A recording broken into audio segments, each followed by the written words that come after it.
आप देख रहे हैं यंग बाइट्स, मैं हूँ आपके साथ पूजा ठाकुर। आपको बता दें कि आज वर्ल्ड हार्ट डे है और अपने हार्ट को हम किस तरह से तंदुरुस्त रख सकते हैं इस पर भी हम आपको बताएंगे। इसी सब पे चर्चा करने हमारे साथ जुड़ने जा रहे हैं डॉक्टर धर्मेंद्र हमारे साथ जुड़े हैं, इनसे बातचीत करते हैं। सबसे पहले सर, जिस तरह से आज वर्ल्ड हार्ट डे है, इसको लेकर आपके द्वारा जो है रिफ्रेशमेंट भी, जो आपकी टीम के साथ मिलकर जो हमने रिफ्रेशमेंट का वितरण जो है किया, सबसे पहले ये आज का दिन जो है वो क्यों मनाते हैं और किस थीम के साथ आज का दिन मनाया जा रहा है? हाँ पूजा जी, देखो आज वर्ल्ड हार्ट डे मना रहे हैं, ऑल ओवर द वर्ल्ड इसको हम मना रहे हैं।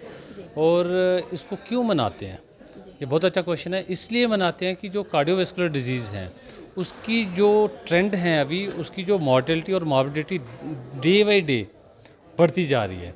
अभी करंट जो ट्रेंड है उसके हिसाब से 17.9 मिलियन डेथ हर साल कार्डियोवैस्कुलर डिजीज़ की वजह से हो रही है और 17.9 मिलियन डेथ बहुत ज़्यादा होती हैं।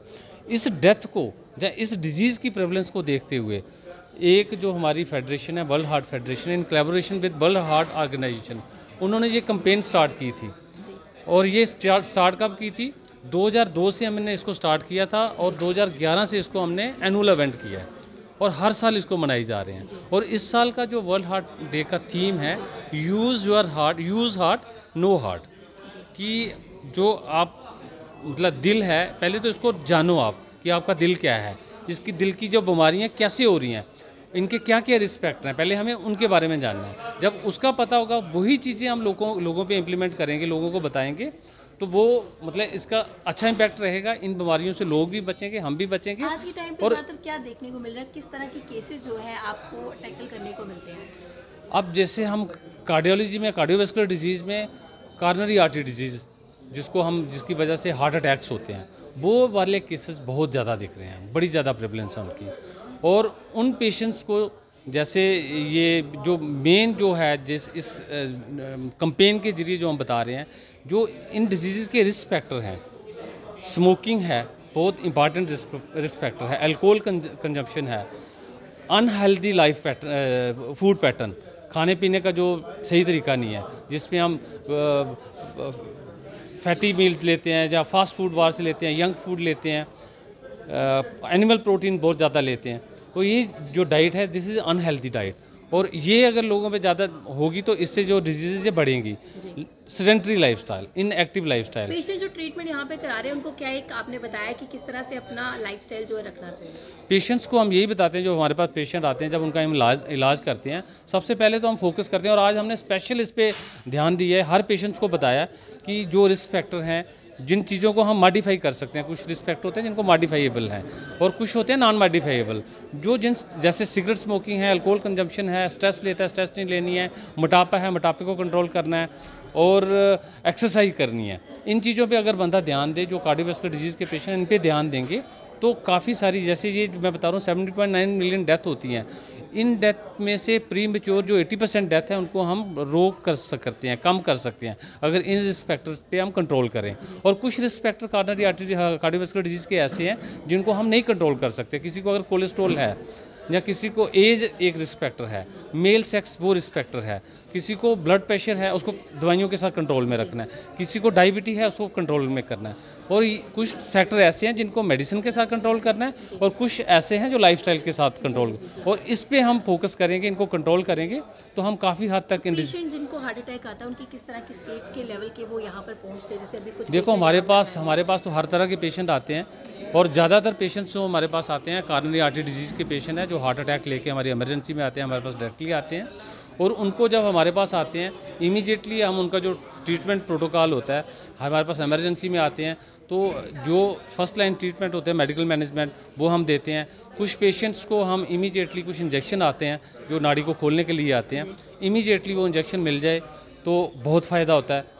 तो वो इंजेक्शन हमारी इमरजेंसी में गवर्नमेंट ने अवेलेबल किया है, लाइफ से बहुत ही इंपॉर्टेंट, बहुत महंगा इंजेक्शन है, पेशेंट्स को मिल जाता है। और कुछ पेशेंट अगर हमारे पास अवेलेबिलिटी हो, लैब हमारी फ्री हो, हम डायरेक्टली पेशेंट्स को लैब में ले लेते हैं, उसको प्राइमरी PCI कहते हैं, प्राइमरी एंजियोप्लास्टी। और अगर वो चीज़ हो जाए तो पेशेंट को बहुत फ़ायदा होता है, बहुत फ़ायदा होता है। तो हमारे साथ डॉक्टर मकबूल भी जुड़े हैं, इनसे भी हम बातचीत करेंगे और जानेंगे कि आखिरकार जिस तरह से हार्ट की बात की जाए तो टेक्नोलॉजी जिस तरह से बढ़ी है, तो क्या लगता है कितना ज़्यादा हम जो बीमारियां हों उनको ट्रीट कर पाए हैं इजीली? टेक्नोलॉजी तो बहुत आगे बढ़ी है। हमारे पास बहुत सारे नए सिस्टम्स आए हैं जिनसे हम हार्ट की बीमारियों का इलाज करते हैं। लेकिन मैं आपको एक बात बताता हूँ यहाँ पे कि इस वक्त भी इतनी टेक्नोलॉजी बढ़ने के बावजूद भी इवन यूएस यूरोप में भी हार्ट डिजीज़ नंबर 1 किलर हैं और 33% डेथ्स जो होती हैं वो हार्ट डिजीज़ से होती हैं। और ये हार्ट डिजीज़ सिर्फ कॉर्नरी आर्टरी डिजीज़ या हार्ट अटैक नहीं है। इसमें मैं अगर आपको दिखाऊँ, ये हमारा केबिन है, ये हार्ट अटैक का मरीज़ है, इसकी उम्र 40 साल की है। वो हार्ट अटैक है, मेजर हार्ट अटैक, इसकी उम्र 50 साल की है। वो माता जो है उसको हार्ट के मसल की डिजीज़ है, इसको ऑलरेडी हमने CRT-D इम्प्लांट किया है। ये जो एक और फीमेल है इसको भी हार्ट अटैक है। ये एक बुज़ुर्ग हैं, इनको भी हार्ट अटैक है। अगर आप इस वक्त देखोगे इसी केबिन में हार्ट अटैक नंबर 1 किलर है। उसके बाद जो हार्ट की और डिजीज़ होती हैं जैसे मसल डिजीज़, रीज़न्स देखिए इसमें बहुत सारी चीज़ें होती हैं। इनको हम मॉडिफाइबल रिस्क फैक्टर्स बोलते हैं और नॉन मॉडिफाइबल रिस्क फैक्टर्स बोलते हैं। जो मॉडिफाइबल रिस्क फैक्टर्स होते हैं जैसे डायबिटीज़ है, जैसे हाइपरटेंशन है, जैसे स्मोकिंग है, जैसे डिस्लिपिडीमिया या कोलेस्ट्रॉल की बीमारियां हैं, इन चीज़ों को हम मॉडिफाई कर सकते हैं। हम डायबिटीज़ को ट्रीट कर सकते हैं, ब्लड प्रेशर को कंट्रोल कर सकते हैं, स्मोकिंग को हम छोड़ सकते हैं, ओबेसिटी को हम कंट्रोल कर सकते हैं। लेकिन जो नॉन मॉडिफाइबल रिस्क फैक्टर्स होते हैं जैसे किसी की एज ज़्यादा है, जैसे मेल सेक्स है, उनको बहुत ज़्यादा रिस्क होता है, इन चीज़ों को हम मॉडिफाई नहीं कर सकते हैं। इन सारी चीज़ों को, और इसके अपार्ट में कुछ और रिस्क फैक्टर्स होते हैं जिनको हम लोग नॉवल रिस्क फैक्टर्स बोलते हैं। जो रिस्क फैक्टर्स हमें अभी भी पूरी तरह से पता नहीं है। बहुत सारे मरीज़ों में, जैसे ये 40 साल की फ़ीमेल है, इसको ना डायबिटीज़ है, ना हाइपरटेंशन है, ना इसको डिस्लिपिडीमिया है, इसको कोई तकलीफ़ नहीं है, लेकिन 40 साल की उम्र में इसको हार्ट अटैक हुआ है।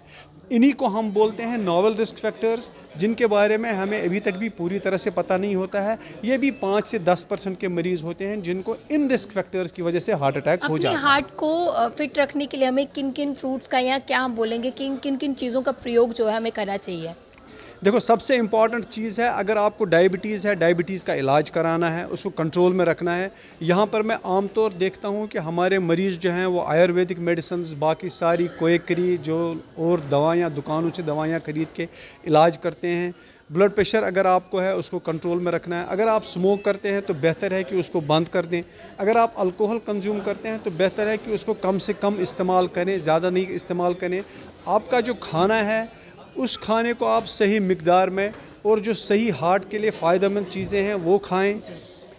और एक्सरसाइज एक बहुत ही इम्पॉर्टेंट चीज़ है। मैं कहता हूँ कि हर आदमी को कम से कम हफ्ते में 30 से 40 मिनट का ब्रिस्क वॉक करना चाहिए अपने हार्ट को हेल्दी रखने के लिए। धन्यवाद हमारे साथ जुड़ने के लिए। तो आज इस तरह से वर्ल्ड हार्ट डे है, उसको लेकर हमने बताया कि क्या थीम है और क्या कुछ हमें हार्ट को स्वस्थ रखने के लिए करना चाहिए। और सबसे मेन उन्होंने बताया कि वॉक करना जो है वो काफ़ी ज़्यादा ज़रूरी है। और अगर आपको आपकी बॉडी में थोड़ा सा भी ऐसा लगता है कि आप ठीक नहीं है तो तुरंत डॉक्टर से ज़रूर संपर्क कीजिए। खुद का सेल्फ मेडिकेशन जो है वो ना कीजिए। और आज के दिन जिस तरह से हमने आपको बताया कि क्या कुछ आपको खाना चाहिए, क्या कुछ एक्टिविटीज़ करनी चाहिए जिससे आपका हाथ जो है वो तंदुरुस्त रहेगा। अगले वीडियो लेकर फिर मैं हाजिर होंगी, तब तक के लिए आप देखते रहें young bytes. Video journalist Indrajeet के साथ मैं पूजा ठाकुर, यंग बाइट्स, जम्मू।